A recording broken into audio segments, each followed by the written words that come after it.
Non so ancora se è buono o meno, ma insomma. No, buona dico, dal punto di vista meteorologico.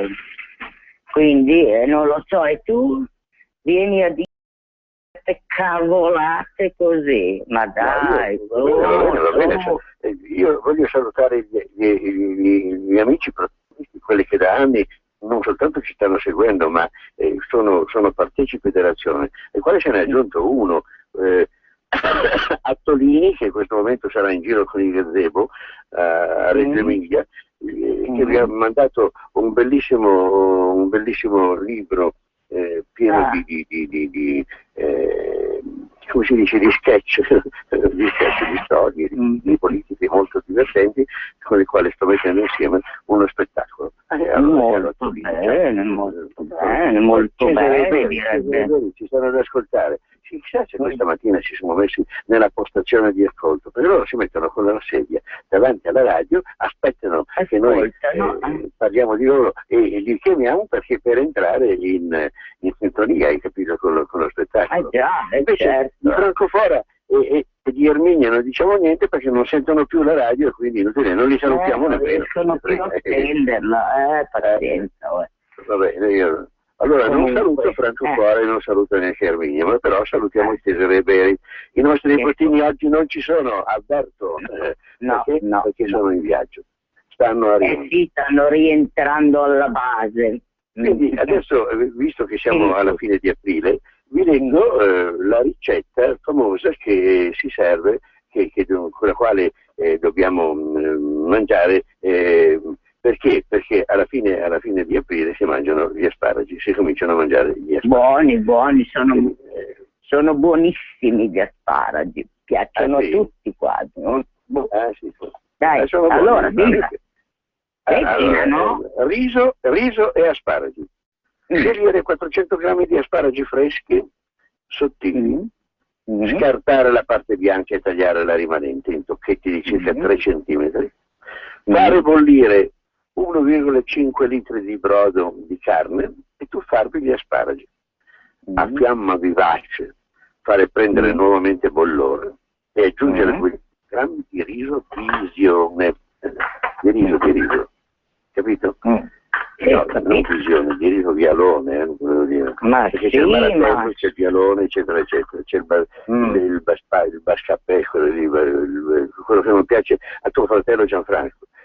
Terminare la cottura a 15-20 minuti, il grande chef che vi sta parlando, a fuoco spento, incorporare una grossa noce di burro, ma potreste anche farne a meno, se non avete voglia di mangiare il burro e di ingrassare. Servire in tavola, ci vuole il burro, ma stai scherzando, ci vuole il burro. Grana grattugiato. Servire in tavola ben caldo con l'abbondante grana grattugiato. Basta, finita? Vuoi che duri? Vabbè, ci sono delle ricette. Scusa, sai, ma ci sono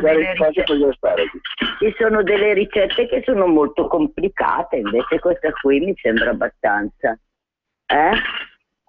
veloce, ma insomma, sei sordo? Ma sì, lo so, ho capito, non sono sordo. Vuoi anche che ti faccia il detto del mese? Il detto del mese, che è il tratto dal calendario del Picinin del 2013. Che barba! E qui che fanno si danè come terra e qui che fanno conti danè la guerra. Capito? Ci sono quelli che fanno denaro come terra e quelli che col denaro fanno la guerra. Che vuol dire che mentre ci sono persone che si arricchiscono rapidamente senza grande spreco di energia, ci sono anche quelli che sono sempre in conflitto con il denaro, nel senso che ne hanno poco. E siccome il Dio denaro, purtroppo mi sa che tu abbia toccato un tasto piuttosto doloroso in questo periodo, che sono tutti un po', come si suol dire, alla canna del gas. Comunque, la canna del gas, perché sei tu la canna del gas, a un certo momento devo essere gli altri. Io non sono alla canna del gas, io sono già morta. Ma ci stiamo boccheggiando come tutti gli altri, dai, boccheggia. Boccheggeremo. E dopo, prima della fine, siccome questo era tratto dal Picinin del 2013, trarrò una ricetta dal Picinin del 2014, sempre perché sta chiedendo la fine. Che sei, che noioso. Quelli di maggio. stamattina sei noioso, non sei né pippante né brillante. Cosa hai fatto ieri sera? Hai fatto le ore piccole? Ma no, sono stato solo a lavorare, Sì, a lavorare. Dice allora, che lavora, poi si addormenta, voi dovete sapere questa cosa qua. Perché ma lui io prendo il treno di solito. resiste, Allora, poi attenzione, faccio una domanda a tutti i radiopadani ascoltatori. Dai. Allora, siamo in treno, visto che c'è gente che è in treno, oppure anche in aereo, visto che la nostra figlia sta tornando in aereo. In aereo scambi 4 chiacchiere con una sconosciuta, né bella né brutta. Inaspettatamente lei ti offre 10 milioni per una notte d'amore. Sapendo che non corri nessun pericolo e che il pagamento è sicuro, accetti l'offerta?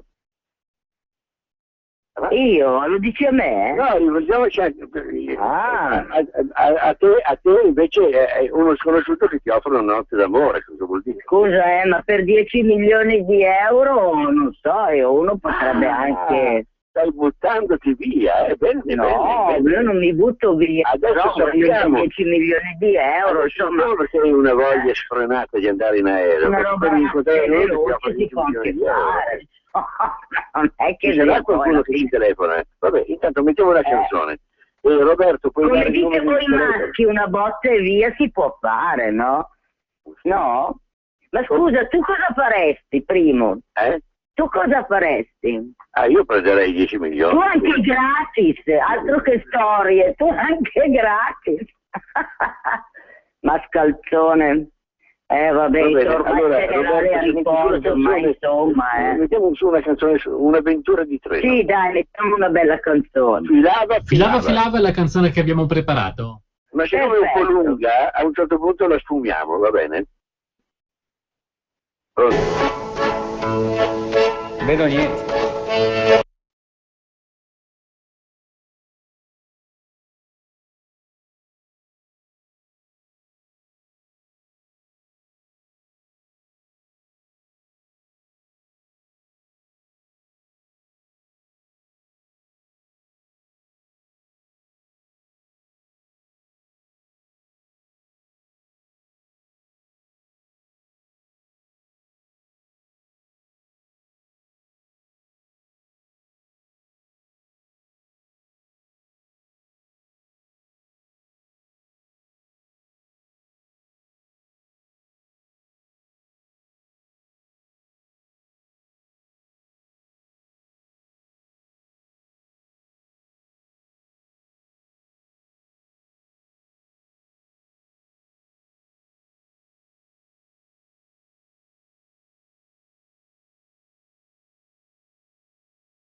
meglio con te, ecco. Comunque cerca di trovare degli argomenti un pochino più brillanti, Brivietti, perché... Oggi pomeriggio ti invito a una partita di baseball che il nostro amico Cesare, campione di baseball, terrà al campo Giuriati. Va bene, dai. Così spero che ti arrivi una bella pallonata in testa, almeno stai zitto. Ma no, perché non hai detto che era rugby anziché baseball? Ma vedi, fai credere alla gente che sia baseball, invece lui è campione di rugby. No, tu hai detto baseball e io ho corretto rugby. Questa la voglio dedicare ad Andrea Ancona. Io ho telefonato 4 giorni fa e mi ha detto ti richiamo fra un secondo, devo ancora ricevere quella telefonata. Chissà, ce l'ha forse con me Andrea Ancona? E sì che stiamo scrivendo un libro assieme. Avrà avuto da fare. In faccia. Ah, sì, avrà avuto da fare, sì. Va bene, signori, io vi saluto, vi auguro una buona settimana e spero di sentirti. Attendiamo. Che saluti, è partita la sigla forse. Ecco. Roberto, è partita la sigla? Sì, Roberto, è partita la sigla ed è già anche terminata la sigla, sì. È già terminata. Ciao, bacioni a tutti, buona settimana e a presto. Ciao a tutti. Avete ascoltato Giù col morale.